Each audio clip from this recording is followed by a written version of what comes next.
사실상 감정하는 시점과 지금의 시점이 다르니 꼭 알아봐야 된다. 이 영상의 포인트입니다.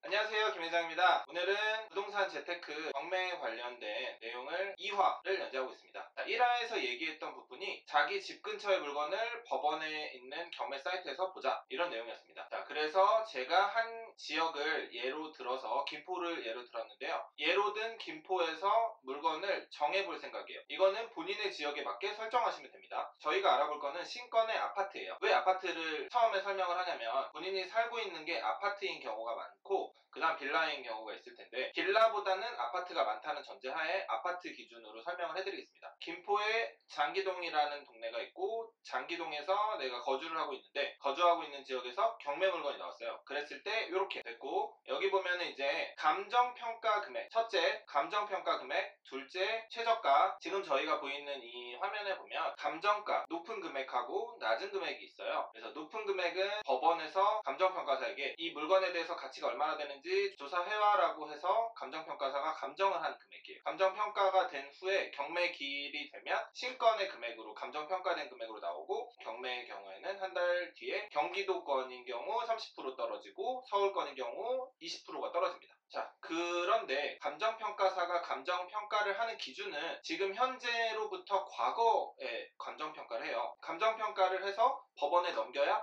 법원은 이 가격을 가지고 경매를 진행하기 때문에 이 사이에 갭이 존재한다는 말이죠. 시세가 상승되고 있는 때에는 감정평가 기준으로 낙찰이 엄청 높게 돼요. 감정이 5억에 됐는데 낙찰이 5억 5천 6억에 되면 거기에 시세는 7억 가까이로 호가가 올라가고 있는 중이라는 거죠. 보통은 가격이 싸져서 유찰된 물건을 많이 보는데, 저는 신건부터 물건을 봐야 된다고 생각을 해요. 이 감정평가라는 거는 과거에 감정평가를 하고 지금의 현재 온 거기 때문에 과거보다 올랐든 내렸든 이 시세는 현재 시세를 알아야 된다는 거죠. 그렇기 때문에 감정평가를 믿지 말고 무조건 신건부터 조사를 해야 된다. 신건의 낙찰을 받아서 감정가를 넘어선 금액을 써서 수익이 난 사례를 예로 들어보겠습니다. 자, 여기 보시면 신건 기준 가격을 넘어서서 낙찰이 됐고, 그 낙찰가를 실거래가를 조회해봤을 때 단기 매도 차익이라고 하죠. 3억에 낙찰받아서 3억 5천에 팔거나 4억에 낙찰받아서 4억 5천에 팔고 5억에 파는 사례를 신건 기준으로 했을 때 보여드리겠습니다.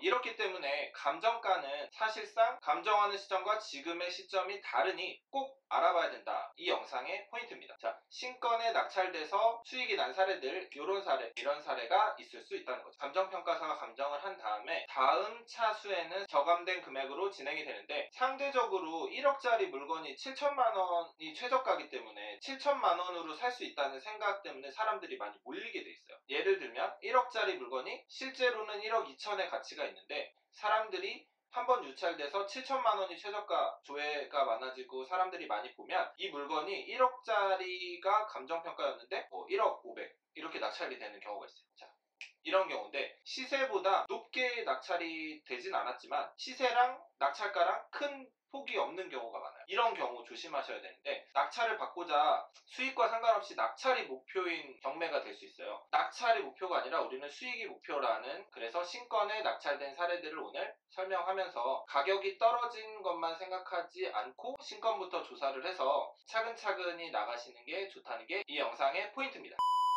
경매를 할 때 지역을 선정해서 진행하는 게 좋은데, 본인의 집 근처에 경매 물건이 없는 경우가, 특히 서울 같은 경우에는 거의 안 나오는 동네도 있고, 어쨌든 경매가 안 나오는 경우에는 자기가 자주 가는 동선을 그려서, 예를 들어 서울시 강서구에 사는데 부천을 자주 간다. 그러면 서울 강서구에서 부천까지 가는 길에 있는 경매 물건을 본다든지, 아니면 부천에 있는 경매 물건을 미리 조사를 해서 서울 강서구에서 경기도 부천까지 넘어가는 길목에 있는 경매 물건을 본다든지, 이런 식으로 하면은 경매 물건을 많이 볼 수 있는 팁이 됩니다. 자, 당장 걸어갈 수 있는 지역부터 지도로 표시를 해서 요거를 알아보도록 할게요. 제가 1화에서 설명드렸던 경기도 김포시 장기동 기준으로 경매 물건은 이렇게 나와 있고요. 그리고 1화에서 설명했듯이 법원 사이트만 보고 진행을 할 수 있지만 유료 사이트에 가면은 장점이 많아요. 유료 사이트에는 이렇게 지도로 경매 물건이 내 근방에 어디에 있는지, 지도 안에서 또 어디가 경매 물건이 나와 있는지를 볼 수가 있고, 그걸 클릭하면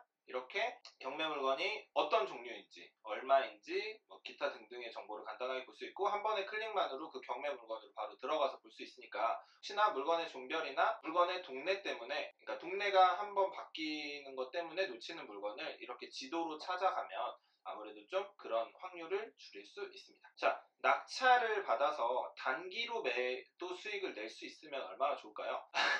예를 들어 3억짜리 아파트를 사서 3억 3천에 팔았다. 그러면 차액이 3천만 원이 있죠. 그럼 이 3천만 원을 우리는 세전 수익이라고 해요. 세전은 세금을 계산하지 않은 3억에 샀다, 3억 3천에 팔았다. 이 기준으로만 보기 때문에 세전 3천이 우리가 경매 낙찰 기준으로 10% 정도라고 생각을 한다면 10%의 수익을 얻기 위해서 우리가 얼마만큼의 노력을 했냐, 얼마만큼의 시간이 걸렸냐를 보면 제가 최근에 낙찰받아서 단기 매도된 사례나 경매 물건을 여기 띄워드리겠습니다. 보시는 것처럼 단기에 10% 세율의 단기 매도는 충분히 가능한 물건이 많다. 특히 아파트 같은 경우에는 회전이 좋기 때문에 빌라가 나쁘다, 아파트가 좋다라는 뜻이 아니라 아파트의 수요가 맞는 사람들에게 딱 정확한 목표를 설정을 해주면 이게 굉장히 좋은 수익을 내는 사례도 있고 빌라를 단기간에 매도를 하는 경우도 있기 때문에 주거의 매매 수요가 있는 곳을 잘 파악하셔서 매매를 하시는 게 좋습니다. 뭐 예를 들어 내가 사는 장기동이 학군이나 뭐 기타 등등 때문에 좋다. 내가 사는 마포구 어디가 살기에 너무 좋다. 그러면은 내가 사는 곳 근처에 있는 물건이 나왔을 때 나에 맞춰서 내가 여기 살고 있기 때문에 아는 부분들을 잘 접목을 시켜서 경매로 낙찰을 받아서 수익을 낼 수도 있는 거예요. 그리고 이제 또 좋은 점이 가치 투자라 그래서 아파트가 가격이 상승하는 걸 인구수나 뭐 직장에서 가까운 순이나 아파트 그리고 동네 인구 증가 그다음에 기타 등등 뭐 학군이나 이런 걸로 따져서 이제 투자를 하시는 분들을 가치 투자를 하시는 분들이라고 하는데 가치 투자를 하시는 분들 모임에 들어가서 공부를 하면서 그걸 경매에 접목시키는 사례가 꽤 있어요. 근데 가치 투자하시는 분들은 보통 일반 물건을 찾아서 내가 이 지역에 이 아파트가 마음에 들어 그러면 이 아파트를 일반 매물로 사서 전세 끼고 가져가시거나 하는데 경매로 가치 투자에 접목하셔서 더 싸게 사시는 분들이 나중에 이게 수익률이 극대화되기 때문에 가치 투자 공부를 꼭 하셨으면 좋겠어요. 가치 투자에 대한 얘기는 여기까지만 하고요. 제가 영상을 좀 더 자주 올리고 싶은데 생각보다 바쁘고 저번 주에는 양도세도 있었고 뭐 매매된 집들 이렇게 처리할 게 좀 있어가지고 정신이 없어서 영상이 늦었습니다. 영상을 좀 더 자주 올리고 좀 다양한 시도를 해보고 싶은데 이제 지금 제가 촬영하고 있는 이 공간을 제가 좀 잘 써서 저녁에도 촬영할 수 있는 시간을 만들고자 해요. 왜냐면 이제까지는 유튜브를 오전 시간이나 낮 시간에 돌아다닐 때 제 일정에 전혀 해가 안 되는 정도에서 했었는데 이렇게 연재로 계속 정보성으로 유튜브 영상을 남기려고 하다 보니까 생각보다 여기에 딱 시간을 써야 되는 게 많아가지고 좀 어렵네요. 양해 좀 부탁드리고요. 네, 그리고 이제 2화에서 얘기했던 신권부터 낙찰을 받아서 단기 매매를 했을 때 수익률 그리고 가치 투자를 해도 좋다. 그게 경매로 활용하면 좋다라는 게 이번 2화의 내용입니다. 그리고 정리하자면 신권부터 봐야 되는 이유 중에 하나가 유찰이 되면 가격이 1억짜리가 7천이 된 것처럼 느껴지기 때문에 이 7천이 됐다는 메리트로 사람들이 너무 많이 몰려요. 그리고 너무 많이 보고 그렇기 때문에 유찰이 되면 될수록 점점 더 많은 사람들이 보고 관심을 갖는다는 거죠. 그래서 신권에서 단독으로 낙찰을 받아서 수익을 내는 경우가 굉장히 많고 그 다음에 1회 유찰인데도 2회 유찰까지 기다려야 된다는 사람들의 판단 때문에 1회 유찰에서 최저가에 가져가는 경우도 많기 때문에 이거는 무조건 신권에 봐야 처음부터 보고 있어야 이 물건이 어떻게 흘러가는지 흐름에 대해서도 알 수 있고 조사를 빨리 하면 남들이 알지 못하는 내용을 먼저 알 수가 있어요. 왜 그러냐면 신권에는 경매가 진행이 되는지 주변 사람들이 많이 몰라요. 그래서 뭘 가서 물어보면 잘 알려주는데 이게 유찰이 되고 사람들이 막 많이 오고 부동산에도 막 맨날 열댓 명씩 왔다 가면은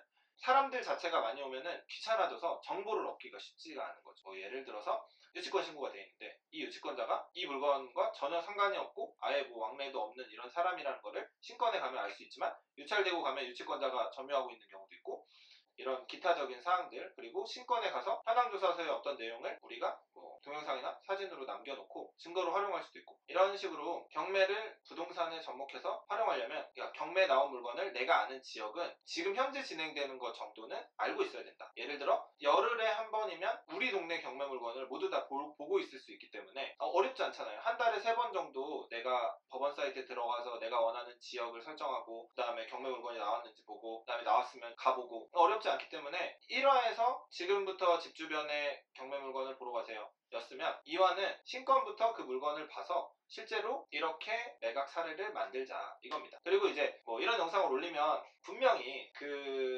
세금에 대해서 얘기하시는 분들이 계실 텐데, 자 보세요. 아직 일어나지 않을 어떤 사건 때문에 어떤 사건을 걱정하지 마시고 일단은 수익을 내고 세금을 줄일 수 있는 방법이나 기타 등등을 법인을 설립한다든지 매매사업자를 낸다든지 단기 세율을 좀 절세할 수 있는 방법을 알아가면 되기 때문에, 이거 벌써부터 세금 때문에 걱정해서 양도세가 40%니 55%니 이런 것 때문에 걱정해서 안 하는 것보다 해서 방법을 찾아가는 게 본인한테 무조건 도움이 돼요. 자, 오늘 영상을 정리하자면 신권부터 보기, 집 주변 물건을 내가 한 달에 3번 정도는 봐서 내 집 주변 물건은 내가 알고 있자. 내 집 주변에서 실제로 낙찰받아서 수익 나는 사례가 있는데 내가 모르고 지나가는 거라, 마이크를 새로 샀는데 테스트한다고 껴놨는데 마이크를 잘못 써서 지금 환불을 해야 되는 상태인데 이제까지 촬영을 했습니다. 오늘 영상이 좀 음질이 떨어져도 양해 부탁드리고요. 오늘 2화는 여기서 마무리하도록 하겠습니다. 마이크 음질은 최대한 살려보도록 하고요. 다음부터 이런 실수가 없도록 열심히 하겠습니다. 그리고 좀 더 많은 영상을 올리려고 노력을 하고 있으니 주변에도 이런 재테크에 관심 있으신 분들한테 많이 공유해 주시면 감사하겠습니다. 자, 3화에서 또 뵙겠습니다. 감사합니다.